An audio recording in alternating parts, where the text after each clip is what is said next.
మీ ఏం IT AI job అయితే join next it challenge. Job తెచ్చుకోండి, 5 లక్షలు తీసుకోండి. నమస్తే, వెల్కమ్ టు ఐడ్రీ మీడియా. నేను మీ సంగీత. ఇప్పుడు చాలా కేసులలో చూస్తూ ఉంటారు మేడం, చాలా చెప్తూ ఉంటారు కోర్టులలో కూడా ఇది బిగామి కిందికి రావడం జరుగుతుంది అని చెప్పేసి అంటారు. అసలు బిగామి అంటే ఏంటిది, అది దేనికి వాడతారు, అదేవిధంగా దాంట్లో శిక్షలు ఎలా ఉంటాయి అని చెప్పేసి కొంతమంది అడుగుతున్నారు. బిగామి అంటే ఏమీ లేదు, భార్య కానివ్వండి భర్త కానివ్వండి ఒక బంధంలో ఒకరితో కాకుండా మల్టిపుల్ గా అంటే ఒక ఇద్దరితో ముగ్గురితో సంబంధాలు పెట్టుకుంటే అది బిగామి కిందికి రావడం జరుగుతుంది. ఐపీసీ సెక్షన్ 494 దీని కింద కన్సిడర్ చేయడం జరుగుతుంది. అయితే దీంట్లో ఎలా ఉంటుందంటే, ఒకప్పుడు ఇది మనము క్రిమినల్ కేసు కింద క్రిమినల్ అఫెన్స్ కింద తీసుకొని దీనికి పనిష్మెంట్ ఉండేది, జైలు శిక్ష కూడా విధించేవారు. కానీ ఇప్పుడు ఏం చేశారంటే 2018 నుంచి కూడా దీన్ని జస్ట్ సివిల్ కేసు కింద షిఫ్ట్ చేయడం అనేది జరిగింది. సుప్రీంకోర్టు ఒక ఆర్డర్ లో ఏం చెప్పారంటే దీన్ని క్రిమినల్ కేసు కింద చూడాల్సినంత అవసరం లేదు, ఎందుకనంటే ఇద్దరి అంగీకారంతో ఆ తప్పు జరుగుతుంది కాబట్టి దీన్ని తప్పుగా పరిగణించలేము అని చెప్పేసి చాలా క్లియర్ గా మెన్షన్ చేయడం జరిగింది.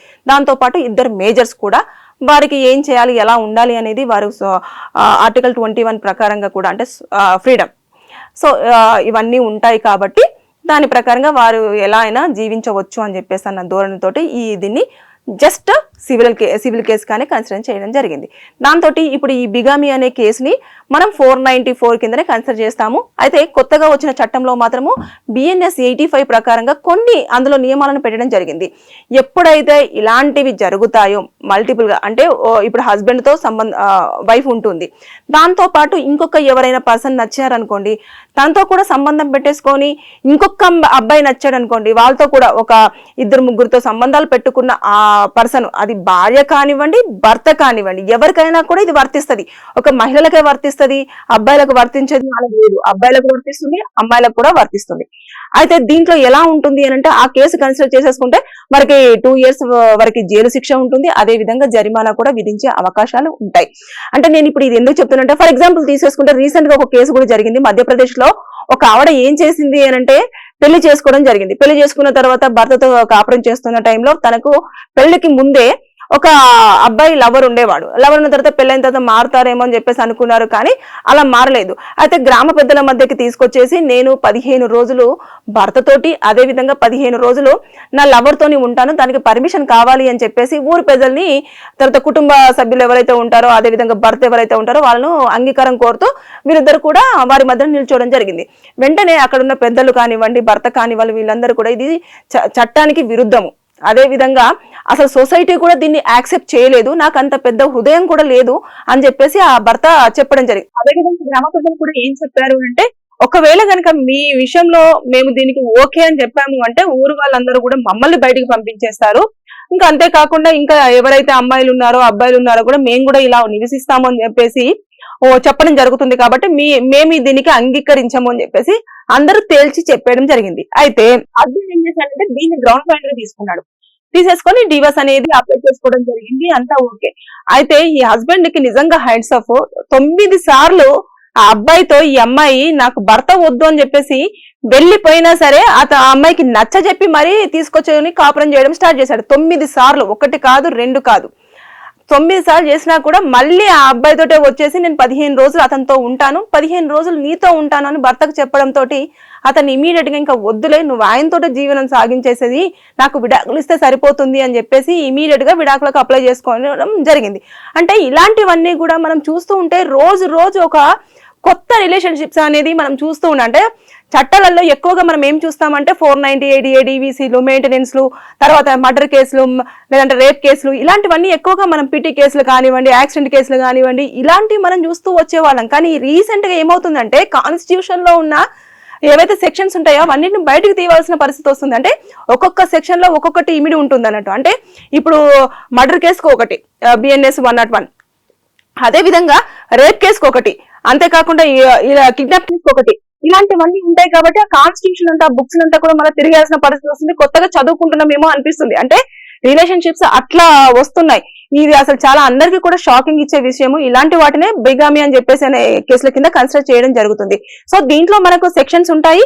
ఒకప్పుడు అడల్టరీని మనం ఏం చేసేవాళ్ళం అంటే క్రిమినల్ గా చూసేవాళ్ళం నేను చెప్పినట్టుగా, కానీ ఇప్పుడు ఏంటంటే సివిల్ కేసు కాబట్టి దీన్ని అడల్టరీ కింద చూపించేస్తూ హస్బెండ్ కి మాత్రం చాలా ఈజీ వేలో కూడా డివోర్స్ రావడం అనేది జరుగుతుంది. అంటే ఇంకా ఏది కూడా కంటెస్ట్ చేయడానికి ఉండదు అన్నట్టు. అంటే నేను హస్బెండ్ తోటే ఉంటాను, నా లవర్ తో ఉంటాను అని చెప్పేసి చెప్పడానికి ఉండదు. ఇంకా హస్బెండ్ చాలా క్లియర్ అండ్ కట్ గా నా వైఫ్ వాళ్ళతో ఉండాలని చెప్పేసి నిర్ణయించుకుంది కాబట్టి, అతనితో ఆల్రెడీ ఫిజికల్ రిలేషన్షిప్ ఉంది కాబట్టి నాకు విడాకులు ఇవ్వండి అని చెప్పేసి కోర్టును కోరడం జరుగుతుంది. కోర్టు కూడా దాని పరిగణలోకి తీసుకొని అతనికి విడాకులు అనేది శాంక్షన్ చేయడం అనేది జరుగుతుంది. అంటే ఇలా అన్ని రిలేషన్షిప్స్ మనం చూస్తూ ఉంటే ఎక్కువగా అన్ని కుటుంబ విలువలు అసలు ఉండట్లేదు. పెళ్లిళ్ళ మీద అసలు ఎవరికి కూడా ఒక పట్టు ఉండట్లేదు. అంటే నచ్చకపోతే ఇంకంతే, టైం ఇవ్వకపోతే అంతే, ఎమోషనల్ కనెక్ట్ అవ్వకపోతే అంతే. అలాంటప్పుడు పెళ్లిళ్ళు చేసుకోవడం ఎందుకు, తర్వాత ఇలా ఇబ్బందులు పడడం ఎందుకు? సో ముందుగానే పెళ్లి చేసుకునే ముందే ఆలోచిస్తే మంచిది. అంతేకాకుండా పెళ్లి అయిపోయిన తర్వాత ఇలాంటి సంబంధాలు పెట్టుకుంటే దాన్ని ఇంకొక రకంగా కూడా పిలవడం జరుగుతుంది. కాబట్టి అదే విధంగా కేసులలో కూడా ఇన్వాల్వ్ అవ్వడం జరుగుతుంది, శిక్షలు పడే అవకాశాలు ఉంటాయి. కాబట్టి తస్మాత్ జాగ్రత్త. ఏదైనా సరే మనం చేసే ముందు ఏదైనా చిన్న తప్పైనా సరే లేకపోతే పెద్ద తప్పైనా సరే మీకు ఒకవేళ ఇలా అనిపిస్తుంది లేదంటే ఇలా చెయ్యాలనిపిస్తుంది అన్నప్పుడు మీకు బాగా క్లోజెస్ట్ వాళ్ళకు ఒక్కసారి షేర్ చేయండి. వారు కనుక ఇది కరెక్ట్ అంటే అప్పుడు చేయండి, వాళ్ళు తప్పు అంటే ఆగిపోండి. అంటే కొన్ని సార్లు మన మైండ్ అనేది తప్పు వైపు ఎక్కువ లాగుతూ ఉంటుంది అన్నట్టు. అంటే ఇది బాగుంటది ఏదో అని చెప్పేసి దూరపు కొండలు నునుపు అంటారే, అలాగా ఉంటది. అంతే తప్పించి అక్కడ జరిగేది ఏమి ఉండదు. అనవసరంగా లాస్ట్ కు తిరిగి చూసేస్తే జైల్లో జీవితం గడపాల్సిన పరిస్థితి తప్పించి పెద్ద హ్యాపీగా మనం లైఫ్ అంతా వెళ్తుంది అని చెప్పేసి అనగదు. మళ్ళీ జైల్లో నుంచి బయటకు వచ్చిన తర్వాత అందరూ నిన్ను వేలెత్తి చూపించడం తప్పించి ఇంకా ఏమీ ఉండదు. సో లైఫ్ లో చాలా కోల్పోవాల్సి వస్తుంది. సో ఈ బిగామి కేసు అంటే ఏమీ లేదు. ఒకరితో కాకుండా ఒక ఇద్దరు ముగ్గురుతో రిలేషన్షిప్ పెట్టేసుకుంటే దాన్నే బిగామి అని పిలవడం జరుగుతుంది. సో మీరెవరైనా సరే ఈ వీడియో చూస్తున్న వారికి లీగల్ గా ఎలాంటి సమస్యలు ఉన్నా సరే కింద కామెంట్ రూపంలో తెలియచేయండి. నేను దానిపైన వీడియో చేసి మీకు పూర్తి ఇన్ఫర్మేషన్ అందించడానికి ప్రయత్నం చేస్తాను. Thank you. And don't forget to subscribe to iDream. And for more videos, Please subscribe to iDream. Please subscribe to iDream. Please subscribe iDream. And please subscribe to iDream. For more videos, subscribe to iDream. please like, share and subscribe to the channel. Congratulations, iDream. Subscribe to iDream. Subscribe to iDream. So subscribe to iDream Media. iDream ki iDream team andarki huge congratulations. Please subscribe iDream Media. Please subscribe to iDream. Subscribe iDream. Please subscribe to iDream. iDream అంటే నా కళల channel subscribe చేసుకున్న నోరు తిరుగుతలేదు, మీరైతే గంట గుర్తు కొట్టండి. For more such videos, please subscribe to iDream. Subscribe to iDream. Please subscribe to iDream. Please subscribe iDream Media. Please do subscribe to iDream. Please subscribe to iDream Media. For best entertainment and information, please subscribe iDream.